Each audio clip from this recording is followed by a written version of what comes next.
Hey guys, welcome back to the Bear Podcast. I do look a lot different from Jason. My name is Lexi. I actually run the podcast. Um, but we're coming off of an F3 event right now, and we're just going to record some testimonies here. We have a few others. This is Malena.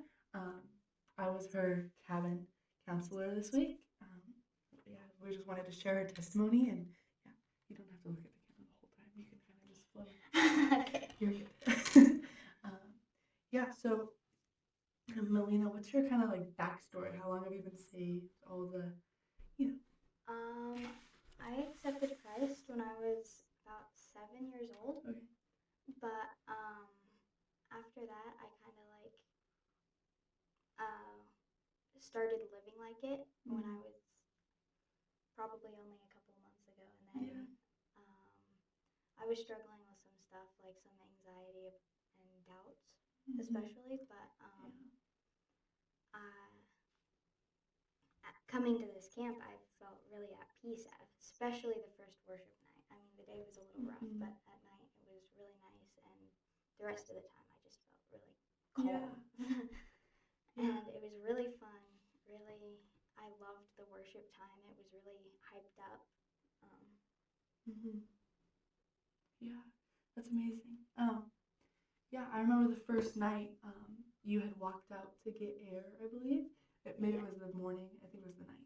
But you walked out to get air, and one of the other cabin counselors kind of tapped my shoulder and was like, hey, one of your girls stepped out, so I gave you a couple seconds. And I walked out and I was like, hey, and you were kind of like, kind of having a hard time breathing, right? And we had the conversation like, does this usually happen? We got you water, and as we walked back inside, inside the service, I had you sit next to me. I just kept drinking water, and we just prayed over you during that time.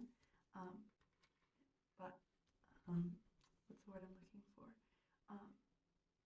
I kind of realized that I was like, maybe it's a little bit of anxiety. Maybe she's struggling with that. You had said that you had never had that happen before, so I talked to you afterwards, and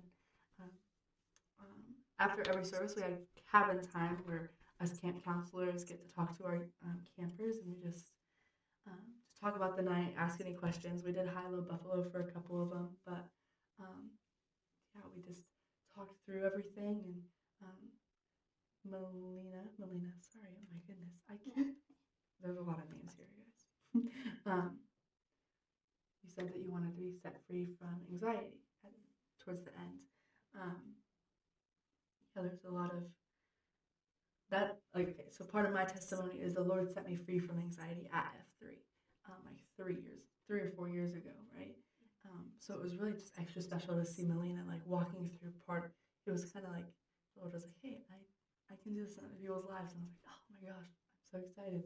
And like as soon as I met you, I kind of felt like a big sister to you, and like all of the girls in our cabin, and yeah, I was just super excited, and just like the change that I've seen from the beginning of the week to now, like you're up at the front worshiping and you're like hyped up, like let's go, and all the things. And like during cabin time, you started talking more, and where like the first night it wasn't like you weren't talking a ton, and then the second night you were like, let's go, I want to show them this song, and I want to do this, and I want to do this, and she's like, let's do a prayer circle, and it's like I love these ideas, but it was so good. How are you feeling?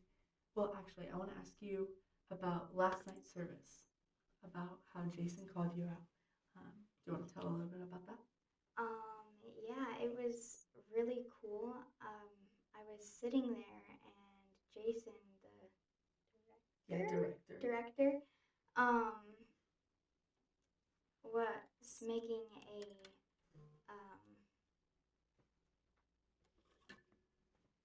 I'm sorry, I'm losing it. Analogy with using fraudulent money. $7 on Amazon, guys. It's just for he's not using it anywhere. Little disclaimer here, but it's for a really good analogy about being the quote unquote side chick of Satan, right? You can either live for the world, or you can live for Satan, or you can be the bridegroom of Christ, right? So it's that message, and then there was a part about the Ten Commandments and kneeling before other idols, and then Jason throws all this fraudulent money on the ground, and all the kids run up, and get it, and they're like, and he goes, why were you guys so quick to kneel before the idol of money, but you guys aren't kneeling, like you guys aren't that quick to come to the altar to get prayer to praise the Lord, right? So there's that, and then he talked to you about faith and doubt. So you want to expand on that?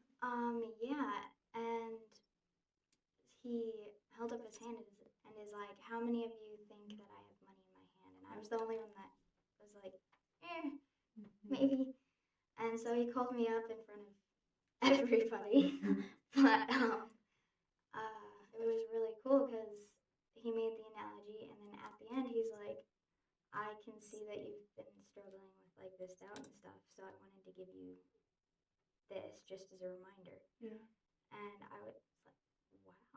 So that's my new Bible bookmark. Yeah. As soon as he turned away, I like looked over. I was across the room. I was recording the message, and I looked over, and he turned away, and I just saw her face.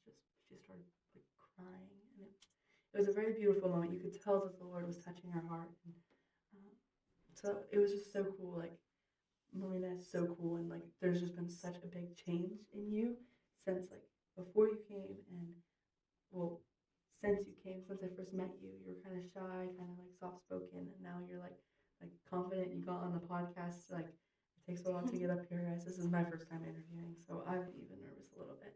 But yeah, just like seeing the way you're moving, and you were super excited to do the ministry training manual stuff, and I was like, I think you were the only girl in our cabin that did that, and just like you're so excited to see the works of God and do the work of the Lord, right?